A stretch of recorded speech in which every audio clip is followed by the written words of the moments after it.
Tall Toad Tales, For the Love of Toads, Dressing Toads by Janice Lee Brannon.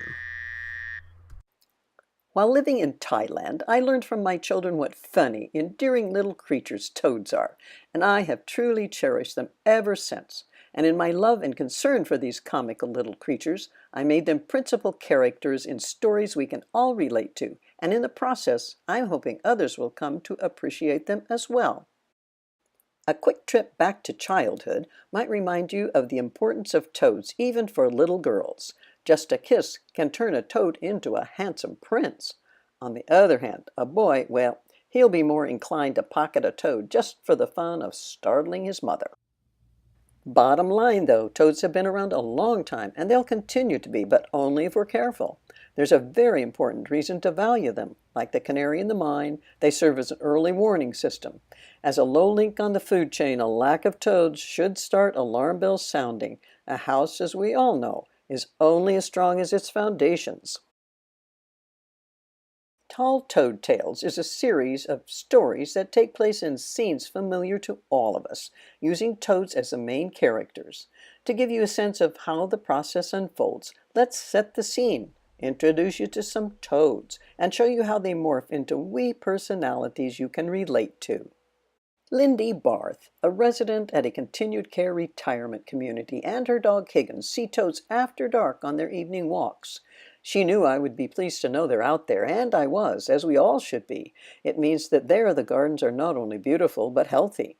And now that Lindy has met a toad up close and personal, she confesses that now she gives them a cheery greeting when they meet on their nightly walks.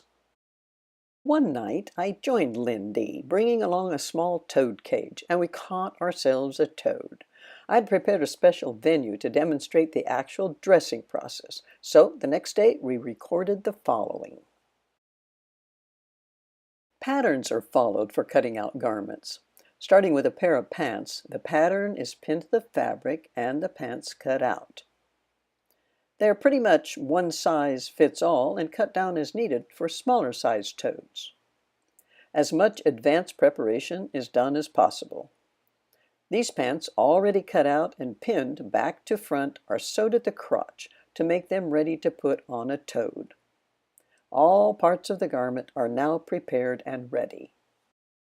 And now to the actual dressing. First, I take the toad carefully from the cage. You can see they are wiggly little critters, but they can be handled with care.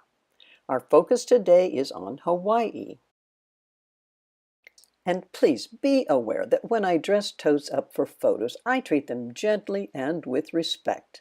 Their workday is short, and they are returned to their original habitat within the day, back to catching bugs and helping keep their link in the food chain strong. The next step may look a little bit tricky, but for a skilled seamstress, it's no trick to catch a couple of stitches in back at the neck of the garment. A couple more to secure the sleeve at the toad's wrists, and voila, a wee Hawaiian toad. We'll put her in this fancy chair and call her Leilani, meaning in Hawaiian, heavenly woman. Can't you already hear her chirping to sweet Leilani? Oh, not quite finished yet. A toad's legs is where the hop is, so a pair of pants will be added to keep the wee legs straight. And now, all there is to do is install Leilani on her own wee island and start the music. Sweet Leilani, heavenly flower, a nature fashion roses kissed with dew. Then she placed them in a bower. That was the start of you.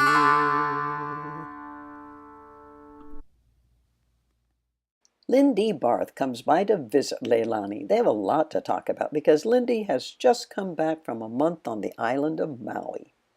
But now it's time for Leilani to return to the gardens where she lives.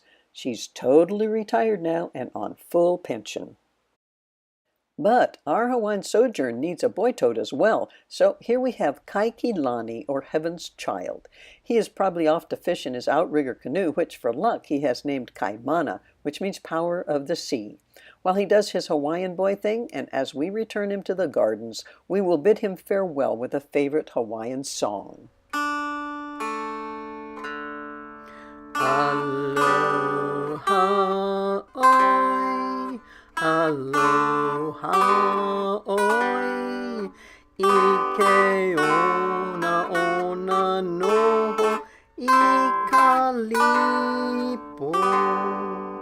One fond embrace, aho'i ae a, until we meet again. And now it's time to close up shop, and as we say our final alohas, I hope you have a new view of the toad world like my cousins Peggy and Linda and my Uncle Elmer and Aunt Faith do.